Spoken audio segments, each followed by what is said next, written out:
Nandaki mo famiti ni si banar ge fatu biya bando ba miti si banar ge fudatu si banar ge fudat Jolle Oromia kate kamororia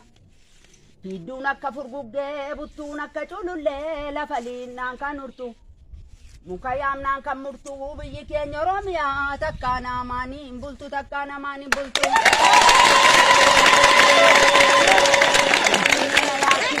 Finfinnee yaachisa Oromiyaa biyya warqee yaa hababaa biqilaa yaadachee Oromiyaa maaltu taasii obse kufee taan caba malee du'ee tan bada malee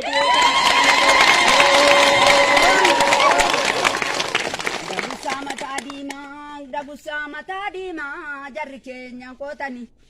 gadee gaaraa fincaanii sabni keenya lolanii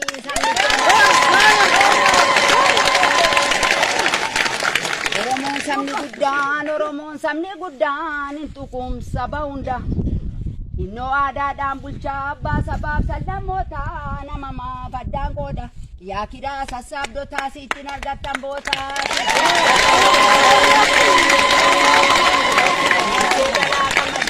deesee galaa gammadii deemeen galaa gammadii Galata dara gode biya bilisa gode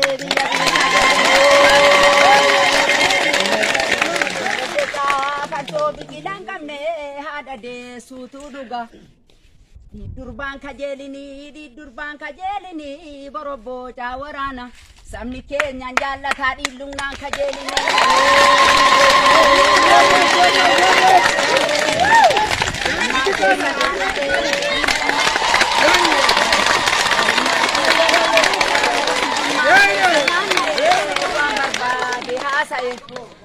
Biya diri sagamna dubartoonni sajalna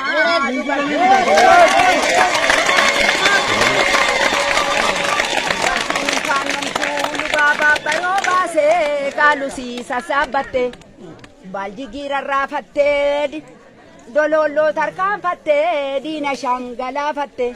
Lubaba ya jalalle warri mooti daadalle ittoo jaalli soogidda jimmaan biyya mootichaa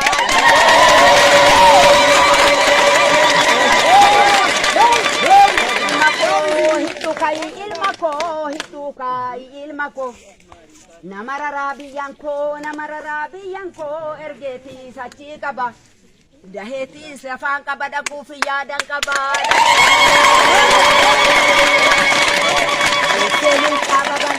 Deeseluu qaba bal'aa nakkamuu jaamanarra qorannaan qeensa tolte biyyi keenya Oromiyaan qorraan akaakuu tolte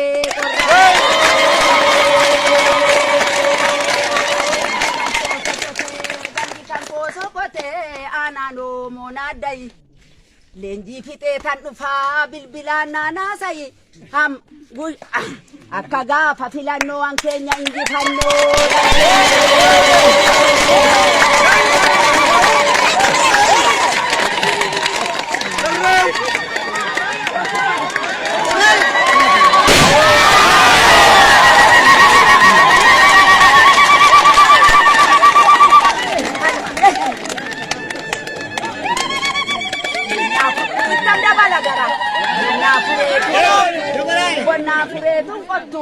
Bonneni nagadatu biyala gambulchina baranin bayanatu